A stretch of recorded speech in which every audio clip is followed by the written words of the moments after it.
야구야구 김영준입니다. 다저스가 스넬과 맺은 1억 8,200만 달러 계약에는 어김없이 6,200만 달러의 디퍼가 들어가 있습니다. 연봉의 일부를 계약이 종료되고 받는 디퍼는 선수에겐 손해고 구단에겐 이득입니다. 오타니는 7천만 달러 연봉 중 200만 달러만 받기로 하고 나머지 6,800만 달러는 계약이 종료되는 2034년부터 10년 동안 매년 7월 1일에 받기로 했는데 이자가 없는 것과 물가 상승을 고려하면 사무국은 오타니 계약의 실제 가치를 10년 4억 6천만 달러, 선수 노조는 4억 3,700만 달러로 계산하고 있습니다. 스넬은 평균 연봉이 3,640만 달러인 1억 8,200만 달러 계약이지만 디퍼를 반영하면 평균 연봉은 3,440만 달러, 총액은 1억 7천만 달러가 됩니다. 1년 전 스넬이 거절한 양키스의 제안이 6년 1억 5천만 달러였던 반면 올해 자이언츠에서 받은 3,200만 달러를 포함하면 6년 2억 200만 달러니까 스넬과 보라스는 FA 제수를 통해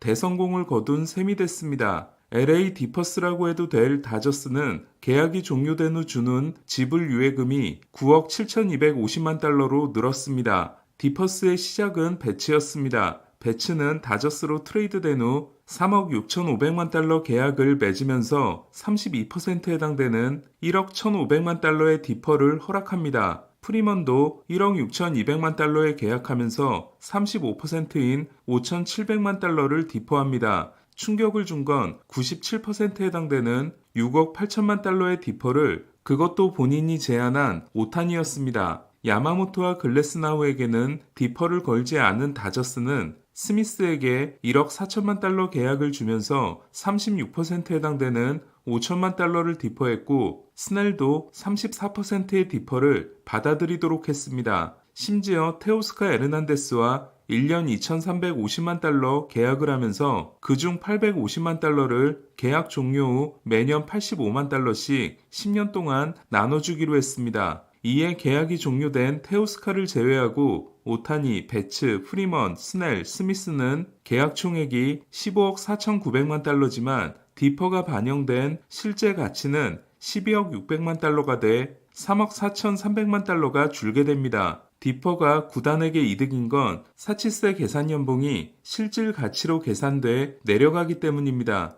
내년 메이저리그는 연봉 총액이 2억 4,100만 달러를 넘게 되면 사치세를 내도록 되어 있는데 오타니의 평균 연봉은 7천만 달러가 아니라 4,600만 달러로 계산됩니다. 디퍼를 통해 사치세 계산 연봉을 떨어뜨릴 수 있는 겁니다. 또한 디퍼된 금액은 그 자체로 이미 반영이 되기 때문에 나중에 지불을 시작할 때는 사치세 계산에 영향을 미치지 않습니다. 지불 유예라는 건 줘야 할 돈을 뒤로 밀어놓는 것이기 때문에 실제로 지급이 시작되면 현금 흐름에 문제가 생길 수도 있습니다. 다저스는 오타니의 지급이 시작되는 2034년부터 2043년까지 매년 9천만 달러에서 1억 달러를 지불 유예금으로 써야 합니다. 하지만 메이저리그 사무국은 구단이 지불 유예금을 잘 예치하고 있는지를 체크해 혹시라도 선수가 받지 못하는 사태를 방지하고 있습니다. 여기서 생기는 궁금증은 디퍼를 하더라도 예치를 해야 하면 구단에게 어떤 이득이 있냐는 겁니다. 즉, 오타니와 그냥 4억 6천만 달러 계약을 맺는 것과 7억 달러 계약을 맺고 6억 8천만 달러를 디퍼함으로써 4억 6천만 달러 계약으로 평가받는 것이 어떤 차이가 있냐는 겁니다. 더 스코어에 따르면 오타니의 예치금 6,800만 달러 중 매년 4,400만 달러만 2026년부터 에크로스 계좌에 적립하면 만기 시에는 오타니에게 줘야 하는 6억 8천만 달러를 모두 지급할 수 있다고 합니다. 오타니에게 줘야 하는 7억 달러 중 6억 8천만 달러를 예치할 경우 막대한 이자 수입으로 인해 실제로는 디퍼된 액수보다 더 적은 돈으로도 지급이 가능해진다는 겁니다. 디퍼가 이렇게 좋은 거라면 다른 구단들은 왜 다저스처럼 적극적으로 이용하지 않을까요? 물론 다른 구단들도 이용하고 있습니다. 보스턴은 데버스와 계약하면서 3억 1,350만 달러 중 7,500만 달러를 디퍼했습니다. 린도어가 매치와 맺은 10년 3억 4,100만 달러 계약에도 5천만 달러의 디퍼가 들어있습니다.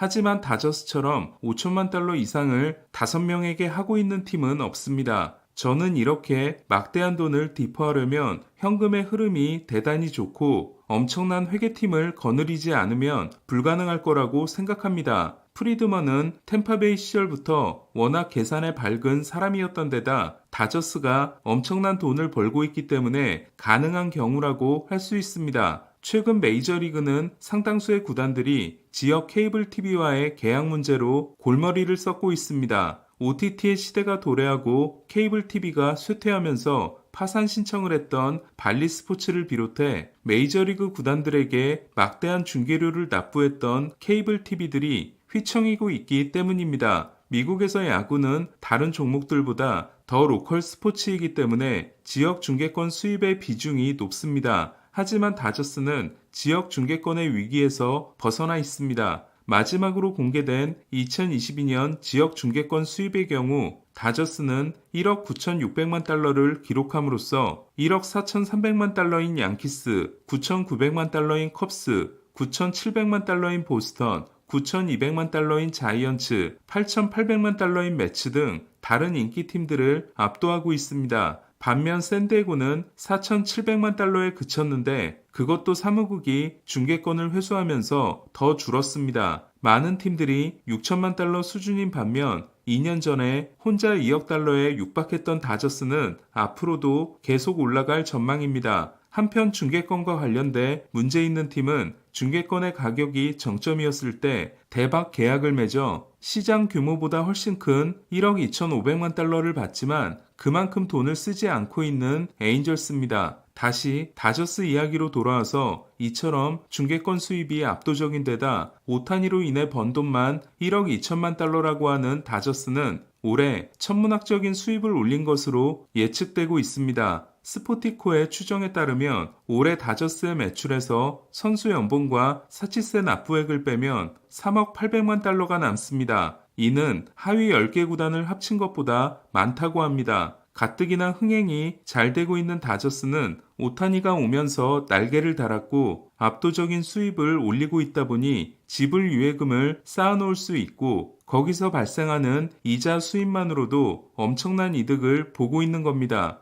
여기에 오타니는 물론이고 예비 명전 선수들인 베츠와 프리먼까지 디퍼를 하고 있는 상황이다 보니 오타니의 팀에 가서 뛰려면 디퍼는 당연한 분위기가 되고 있습니다. 지금까지 내용을 정리하면 이렇습니다. 디퍼는 부자팀을 더 부자로 만든다. 하지만 디퍼를 이렇게까지 적극적으로 쓸 수 있는 팀은 다저스가 유일하다. 오타니 영입이 결정적인 다저스는 돈이 돈을 벌어다 주고 있다. 적어도 오타니 계약이 끝날 때까지는 다저스를 견제할 팀이 없을지도 모른다. 이런 결론을 내리고 나서 궁금해지는 건 이러다 다저스가 소토까지 영입하는 게 아니냐는 겁니다. 개인적으로 다저스는 소토의 필요성이 가장 적은 팀, 소토를 샀을 때 이득이 가장 적은 팀이라고 생각하지만 다저스의 재정이 우리의 상상을 초월하는 규모라면 못 살 이유도 없기 때문입니다. 올겨울 다저스의 지출이 과연 어디까지 이어질지 주목됩니다. 한편 흥행에서 대박이 난 올해 포스트 시즌은 역대 최대 규모인